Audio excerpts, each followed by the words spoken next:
beberapa belas tahun yang lalu, 13, 14, 15 tahun yang lalu, Allah Subhanahu wa Ta'ala mentakdirkan saya, seorang anak kampung biasa. Pada akhirnya Allah takdirkan untuk menjadi pelakon utama dalam sebuah film yang mungkin sebagian bapak dan ibu pernah menonton film itu. Namanya adalah Ketika Cinta Bertasbih. Film yang berdasarkan dari sebuah novel, dari sebuah buku.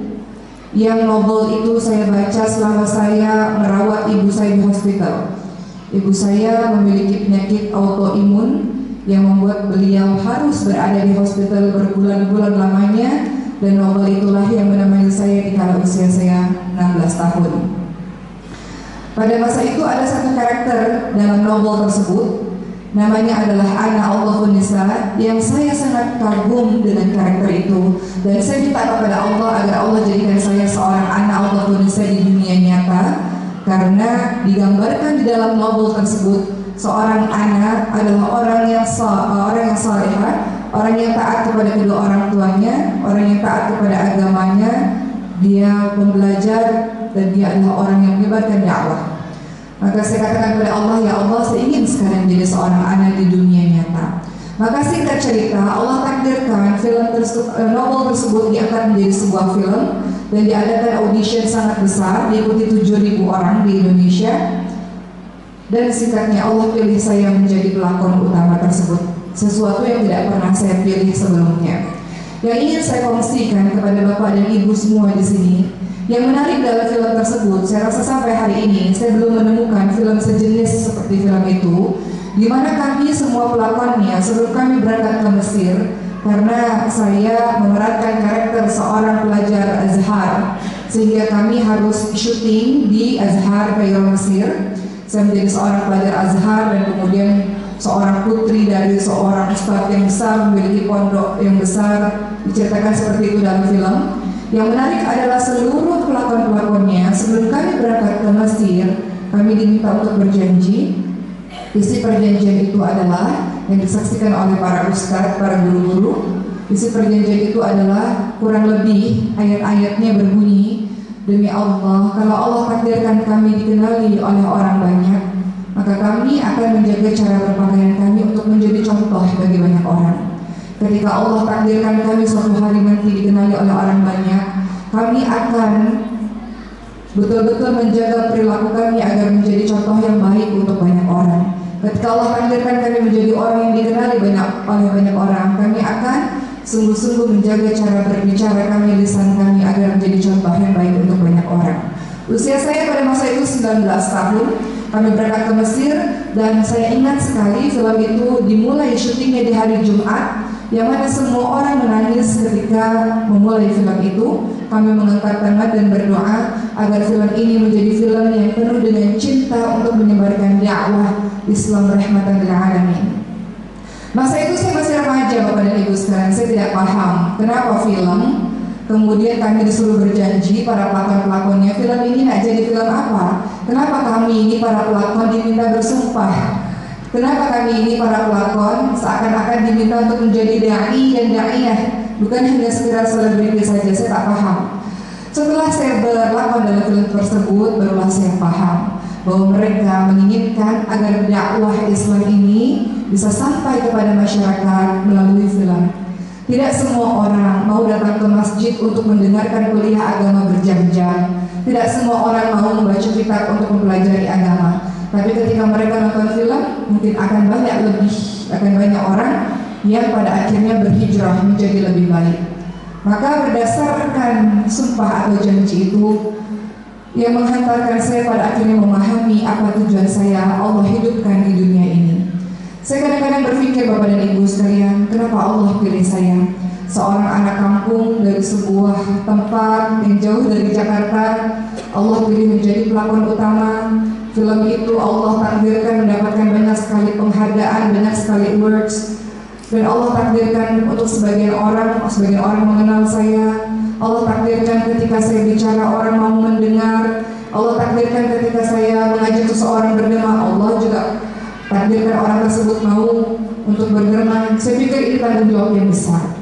Akhirnya singkat cerita, saya memilih bahwa jalan hidup saya adalah insya Allah dakwah ilallah melalui berbagai macam hal. Kenapa dakwah ilallah? Kenapa dakwah itu menjadi jalan hidup bagi saya dan seharusnya bagi kita semua, teman-teman sekalian? Tadi pagi saya banyak meneteskan air mata dalam acara di sebuah tempat yang sangat besar. Kita membicarakan mengenai Nabi Muhammad SAW. Dan saya baru pulang dari umrah, baru pulang dari ziarah kubur Rasulullah SAW. Saya katakan kepada Nabi, saya yang banyak dosa dan maksiatnya ini, mudah-mudahan Allah bantu untuk terus bisa menjadi bagian yang meneruskan dakwah Rasulullah SAW. Saya yang bodoh, yang fakir ilmu ini, ingin menjadi orang yang bisa meneruskan dakwah Nabi dengan segala macam kekurangan-kekurangan saya. Maka kawan-kawan sekalian, itulah jalan hidup yang dipilih. Kemudian saya berpikir dan saya menyimak surah Al-Asr yang sering kita baca. Surah Al-Asr sebenarnya mengajarkan kepada kita bahwa kita hidup dengan penuh cinta. Kita berdakwah karena kita cinta. Karena kita punya cinta di hati kita, maka kita melakukan dakwah. Apa maknanya? Apa maksudnya? Dalam surah Al-Asr ayat 1-3 ada kalimat A'udzu billahi minasyaitonir rajim wal 'asr innal insana lafi khusr illa alladziina aamanu wa 'amilus shalihati wa tawassaw bil haqqi wa tawassaw bis sabr. Demi masa, sesungguhnya manusia berada dalam kerugian kecuali mereka yang beriman, beramal saleh, saling menasehati dalam kebenaran, saling menasehati dalam kesabaran. Kalau kita merenungi ayat-ayat ini, maka kita paham bahwa dalam kehidupan ini kita tidak bisa baik seorang diri, tidak bisa saleh seorang diri. Kalau kita punya cinta, kita akan meneruskan perjuangan Nabi dengan mengajak orang-orang lain kepada Allah Subhanahu wa Ta'ala. Apa maksudnya? Demi masa, sesungguhnya manusia berada dalam kerugian kecuali mereka yang beriman, beramal saleh, saling menasihati dalam kebenaran, menasihati dalam kesabaran. Saya selalu menganalogikan selalu ayat ini dengan kita bayangkan bahwa diri kita adalah orang yang tenggelam di dalam lautan yang sangat dalam, dalam keadaan yang merugi, tertidur dan pingsan terlalu lama dalam lautan tersebut. Bagaimana cara kita menyelamatkan diri kita? Yang pertama adalah sadar dulu bahwa kita sudah tenggelam terlalu lama dalam lautan yang membahayakan. Maka beriman bermakna sadar. Kita berada dalam kehidupan yang penuh dengan kerugian. Kalau engkau ingin selamat, sadar dulu, beriman dulu.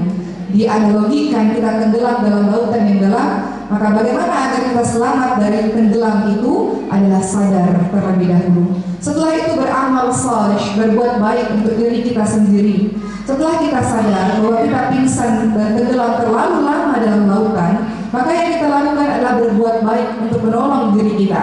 Kita akan berenang menuju ke atas agar kita selamat, tidak dalam kondisi dan keadaan yang merugi, tidak dalam keadaan yang terus-menerus membahayakan.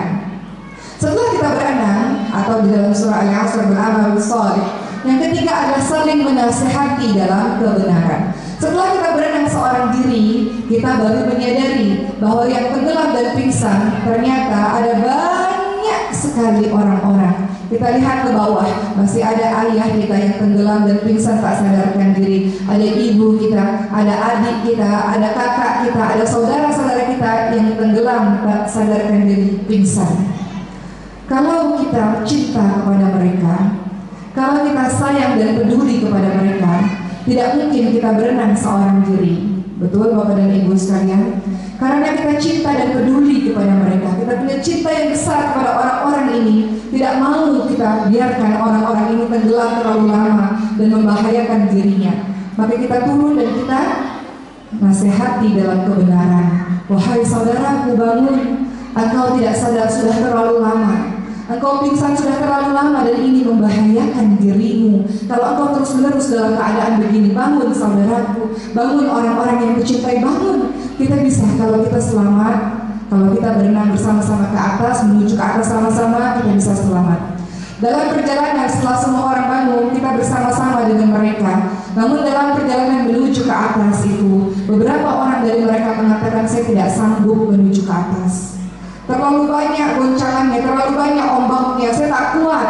Biarkan saja saya tenggelam. Biarkan saja kalian ada masalah, saling menasihati dalam kesabaran. Surah Al-Asr mengajarkan pada kita, nasihati saudaramu dengan kesabaran. Maka kita nasihatkan saudara-saudara kita yang sudah mulai lemah untuk menuju ke atas. Sabar saudaraku, jalan menuju ke atas tidak mudah, pasti susah. Kadang-kadang kau rasa penat, kadang-kadang kau rasa tak sanggup, namun kita bisa. Aku mencintaimu, engkau mencintaiku, kita bisa sama-sama saling berpegangan tangan untuk menuju kepada jalan keselamatan. Itulah surah Al-Asr, sahabat-sahabat sekalian. Surah yang sejatinya mengajarkan kepada kita, umatnya Rasulullah ini berbeda dengan yang lainnya. Hamba Allah ini berbeda dengan yang lainnya. Hamba Allah ini diberikan oleh Allah cinta kasih yang begitu besar agar kau peduli kepada saudaramu yang lainnya yang masih tidak selamat, agar engkau menaruh kepedulian yang tinggi kepada saudara-saudaramu lainnya yang masih belum dekat kepada Allah Subhanahu wa Ta'ala. Kita digelari sebagai umat terbaik, kuntum khairu ummah ukhrijat lin-nas ta'muruna bil ma'ruf wa tanhauna 'anil munkar. Kita dijuluki, digelari sebagai umat terbaik yang punya tugas kepada manusia-manusia lainnya untuk mengajak manusia lain pada kebaikan dan mencegah manusia lainnya kepada kemungkaran. Itu tugas kita. Ketika Allah gelari kita umat terbaik, umat Islam bukan umat yang mau selamat seorang diri. Umat Islam bukan umat yang berpikir tentang diri sendiri saja, tidak. Dia peduli dengan saudara-saudara lainnya. Dia pandang saudara lainnya dengan penuh cinta kasih. Dia ingin para sahabat-sahabat lainnya yang belum mengenal nabinya, belum mengenal Tuhannya, dia ingin agar saudara-saudara lainnya juga kembali kepada nabinya, kembali kepada Allah Subhanahu wa Ta'ala. Maka hari ini sejahtera cinta yang saya maksud dan saya maknakan adalah bahwa dalam kehidupan kita tidak hidup seorang diri. Kita mau selamat sama-sama. Kenapa? Karena kita saling mencintai satu sama lain. Kita ingin selamat sama-sama, ingin mengenalkan Allah, ingin mengenalkan Nabi Allah kepada para teman-teman kita lainnya, saudara-saudara kita lainnya. Dan itu bisa kalau kita punya rasa cinta kepada saudara-saudara kita lainnya. Kita ingin agar mereka mendapatkan nikmat iman, nikmat Islam sebagaimana Allah anugerahkan nikmat itu kepada diri kita. Begitulah teman-teman sekalian. Kalau kita sudah memiliki konsep itu di dalam kepala kita, maka kehidupan kita, seluruhnya kehidupan kita akan berisi semangat untuk menebarkan cinta kepada banyak orang, agar dengan cinta itu tersentuhlah hati setiap orang untuk mengenal Tuhannya, mengenal Nabi-Nya. Itulah yang kemudian dikenali atau kita sebut dengan nama dakwah. Kita ajak orang lain kepada kebaikan, ajak orang lain kepada jalan Allah Subhanahu wa Ta'ala. Siapa yang kita ajak? Semuanya. Terkadang dalam keluarga kita ada suami kita, ada istri kita yang belum kenal, belum dekat dengan Allah, dengan Nabi-Nya. Tugasmu untuk mengenalkan dia kepada Allah, kepada Nabi-Nya. Kalau ada di antara keluarga kita, ayah ibu kita yang jauh dari Rabb-Nya, kita kenalkan, kita dekatkan dengan penuh cinta. Dasar dakwah adalah cinta. Saya teringat pesan guru saya, Oki, sebelum kau melakukan dakwah, maka yang harus kau lakukan, kau pandang setiap orang dengan penuh cinta.